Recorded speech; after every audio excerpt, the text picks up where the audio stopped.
अस्सलाम वालेकुम। वालेकुम अस्सलाम। क्या हाल चाल है? जब देखो कैसी जा रही है इस हुकूमत में लाइफ? बड़ी औखी क्योंकि पहली नालों भी। ਇਹ ਤਾਂ ਕਹਿ ਰਹੇ ਨੇ ਕੱਪੜੇ ਵੇਚ ਕੇ ਤੇ ਤੁਹਾਨੂੰ ਰਿਲੀਫ ਦਾਂਗੇ, ਆਟਾ ਸਸਤਾ ਕਰਕੇ ਦਾਂਗੇ। ਸਰ ਜੀ ਮੈਂ ਤਾਂ ਆਪਣੀ ਜ਼ਿੰਦਗੀ ਜਿਹੜਾ ਬੰਦਾ ਮਰਿਆ ਉਹਦੇ ਮੂੰਹ 'ਚ ਪਾਣੀ ਪਾਉਂਦੇ ਰਹੋ, ਉਹਨੂੰ ਅਸਰ ਤਾਂ ਹੁੰਦਾ ਕੋਈ ਨਹੀਂ। ਗੱਲ ਹੈ ਕਿ ਨਹੀਂ ਹੈ? ਸਾਡੇ ਨਿੱਕੇ ਨਿੱਕੇ ਬੱਚੇ ਨੇ ਮਜ਼ਦੂਰੀ ਕਰਨੇ ਆ, ਜਿੰਨੀ ਮਜ਼ਦੂਰੀ ਕਰਨੀ ਉਸ ਤੋਂ ਜ਼ਿਆਦਾ ਖਰਚੇ ਹੋ ਜਾਂਦੇ ਨੇ ਤੇ ਬੱਚਿਆਂ ਨੂੰ ਕੀ ਬੰਦਾ ਉਹਨਾਂ ਗਲਾ ਘੁੱਟ ਕੇ ਮਾਰ ਦੇਵੇ ਉਹਨਾਂ ਨੂੰ। ਪਹਿਲੇ ਜਿਹੜੇ ਉਹ ਵੀ ਤੇਲ ਸਸਤਾ ਮਹਿੰਗਾ ਕਰਦੇ ਨੇ, ਇਹ ਵੀ ਕਰੀ ਆਉਂਦੇ ਨੇ। ਇਹ ਜਿਸ ਤਰੀਕੇ ਨਾਲ ਕਰਦੇ ਨੇ ਸਾਨੂੰ ਰਿਲੀਫ ਚਾਹੀਦਾ। ਗਰੀਬ ਬੰਦੇ ਮਜ਼ਦੂਰੀ ਕਰਨੇ ਨਾ ਵੀ ਕਿਸੇ 70-80 ਤੋਂ ਲੈ ਕੇ ਅੱਜ ਤੱਕ ਨਾ ਵੀ ਇਹੀ ਦੇਣ ਨੇ। ਅੱਜ ਮਹਿੰਗਾ ਹੋ ਗਿਆ, ਅੱਜ ਮਹਿੰਗਾ ਹੋ ਗਿਆ। ਸਿਰਫ ਇੱਕ ਥੋੜੀ ਬਿਹਤਰੀ ਹੋਣੀ ਚਾਹੀਦੀ, ਰੋਟੀ ਹੋਣੀ ਚਾਹੀਦੀ। ਗਰੀਬ ਘਰ ਦੇ ਛੱਤ ਉਹਦੇ ਨਹੀਂ ਤਾਂ ਕਿਰਾਏ ਤੇ ਰਹਿਣ ਦੇ ਫਿਰ ਵੀ ਕਹੋਗੇ ਖਾਣਾ ਤਾਂ ਨਹੀਂ ਖਾਣਾ ਕਿ ਨਹੀਂ ਖਾਣਾ। ਤੁਹਾਨੂੰ ਤਾਂ 2000 ਰੁਪਇਆ ਵੀ ਦੇ ਰਹੇ ਨੇ ਹੁਕੂਮਤ ਵਾਲੇ। ਕਿੱਦਾਂ ਉਹ ਕਹਿ ਰਹੇ ਨੇ ਜਿਹੜੇ ਜਿਨ੍ਹਾਂ ਦੀ 20,000 ਜਾਂ 25 ਜਾਂ 30 ਤੋਂ ਘੱਟ ਹੈ ਉਹਨਾਂ ਨੂੰ 2000 ਰੁਪਇਆ ਮਿਲੇਗਾ। 2000 ਨਾਲ ਕੀ ਫਰਕ ਪਏਗਾ?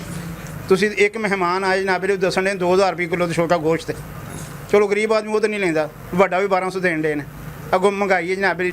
ਲੇਕਿਨ ਇਹ ਤੇ ਜਦੋਂ ਇਮਰਾਨ ਖਾਨ ਵੀ ਮਹਿੰਗਾਈ ਕਰਦੇ ਹਨ ਉਦੋਂ ਤਾਂ ਕਹਿੰਦੇ ਹਨ ਕਿ ਅਸੀਂ ਇਹਨਾਂ ਦੇ ਖਿਲਾਫ ਮਾਰਚ ਕਰਨਾ ਹੈ, ਅਸੀਂ ਜਦੋਂ ਹੁਕੂਮਤ 'ਚ ਆਵਾਂਗੇ ਅਸੀਂ ਰਿਲੀਫ ਦਾਂਗੇ, ਅਸੀਂ ਆਪਣੀ ਜਿਹੜੀ ਆਵਾਮ ਹੈ ਉਹਨਾਂ ਦਾ ਬੜਾ ਦੁੱਖ ਹੈ ਸਾਨੂੰ। ਸਾਰੀ ਜਿਹੜਾ ਵੀ ਆ ਜਾਂਦਾ ਇਕਤਦਾਰ ਦੇ ਵਿੱਚ ਉਹਨੂੰ ਜਿਹੜਾ ਨਾ ਦੁੱਖ ਨਹੀਂ ਹੁੰਦਾ, ਜਿਹੜਾ ਬਾਹਰ ਬੈਠਾ ਹੁੰਦਾ ਉਹਨੂੰ ਦੁੱਖ ਹੁੰਦਾ।